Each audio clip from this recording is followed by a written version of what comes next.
શોધવા નીકળો તો અંધારામાં પણ રસ્તો મળે. શોધવા નીકળો તો અંધારામાં પણ રસ્તો મળે.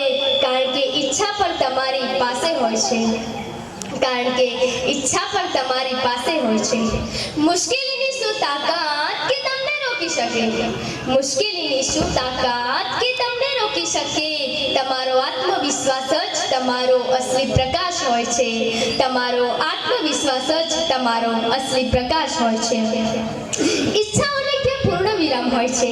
એ તો આવે છે અને જાય છે. એને ક્યાં આરામ હોય છે?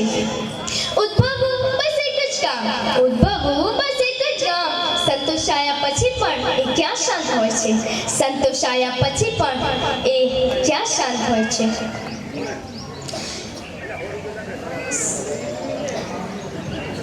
પરિવાર સંતોષાયા પછી પણ એ ક્યાં શાંત હોય છે? આપણી પાસે ઈચ્છા હોય ને તો આપણે ગમે તેવી મુશ્કેલીઓમાંથી ઉતરી આવીએ છીએ. મિત્રો, મારે તમને ઈચ્છા શક્તિ વિશે કહેવું છે. ઈચ્છા શક્તિ હોવી, જ્યાં ઈચ્છા શક્તિ હોય છે ત્યાં મક્કમતા હોય છે. અને આ મક્કમતાની સાથે સાથે જો દ્રઢતા, નિશ્ચય અને વ્યક્તિગત પાલન જો કરવામાં આવે ને તો ગમે તેવી મુશ્કેલીઓમાંથી પણ આપણે રસ્તો શોધી શકીએ છીએ. ગમે તેવી મુશ્કેલીઓમાંથી પણ આપણે રસ્તો શોધી શકીએ છીએ. રાષ્ટ્રીય વોલીબોલ તૈયાર અરુણિમા સિંહા જ્યારે CISF માં ઇન્ટરવ્યુ આપવા માટે જઈ રહ્યા હતા ત્યારે લૂંટેરાઓએ ટ્રેનમાં તેમની સોનાની ચેન ખેંચવાનો પ્રયાસ કરે છે અને તેમને ચાલુ ટ્રેનમાંથી ધક્કો મારી દેવામાં આવે છે. ત્યારે તેમનો ડાબો પગ કપાઈ જાય છે અને આખી રાત તેમના પગ ઉપરથી 49 જેટલી ટ્રેનો પસાર થાય છે. બોલો, કેવી અસહ્ય પીડા! ડોક્ટર પણ એવું કહી દે છે કે હવે તે કદાચ ચાલી નહીં શકે, ઊભી નહીં થઈ શકે.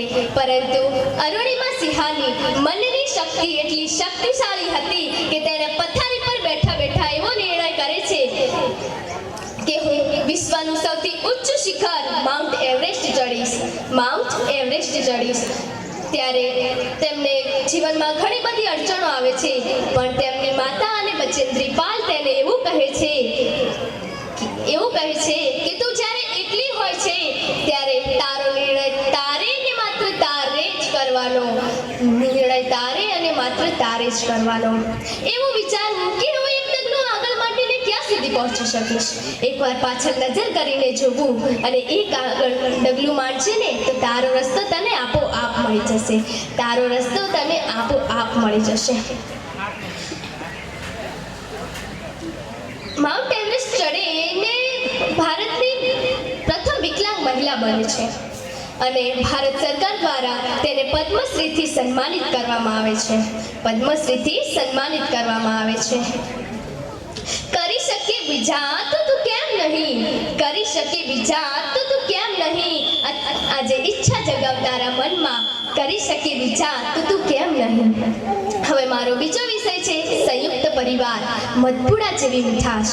લોકો કહે છે કે જમાનો બદલાયો છે, પણ હું કહું છું કે જમાનો ગમે તેટલો બદલાય પણ વડલાના છાંયડાની કિંમત ક્યારે ઓછી થતી નથી.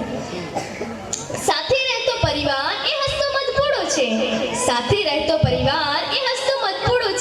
જ્યારે દરેક સભ્ય પ્રેમનો એક મીઠો કટકો છે. ભલે હોય મતભેદ પણ મનભેદ ક્યારેય નથી હોતો. આજે પરિવાર છે તો જ આ જિંદગીનો અસલી ચટકો છે.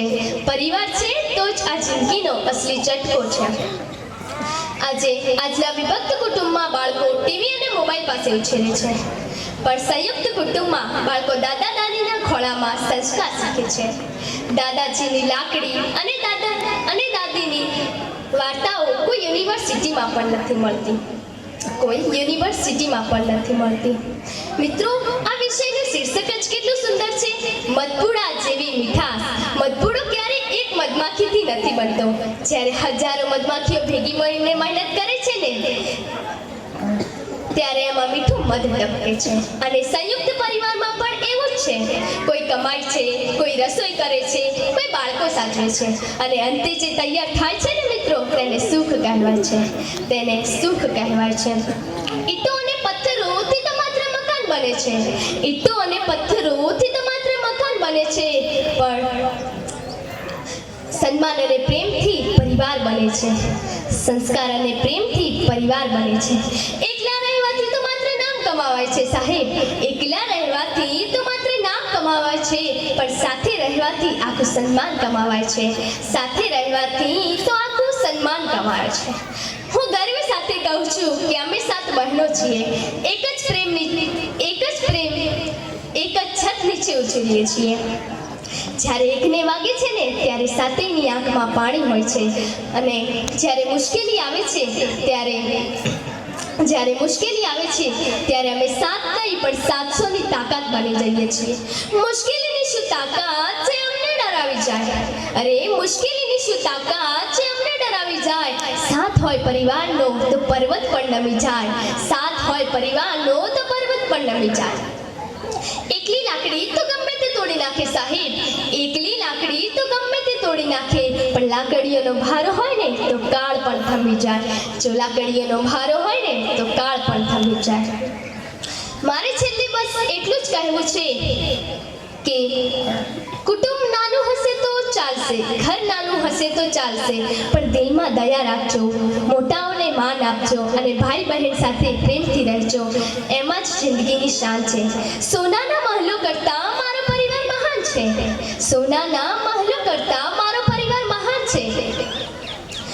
જ્યારે હું પડું છું ત્યારે મને જીવવા માટે મારા પરિવારનો સાથ જ મારો સન્માન છે. મારા પરિવારનો સાથ જ મારું સન્માન છે. અંતે હળી મળીને રહેજો, એમાં જ જિંદગીની શાન છે. સંયુક્ત પરિવાર તો ઈશ્વરનું વરદાન છે. અસ્તુ. જય હિન્દ, જય ભારત.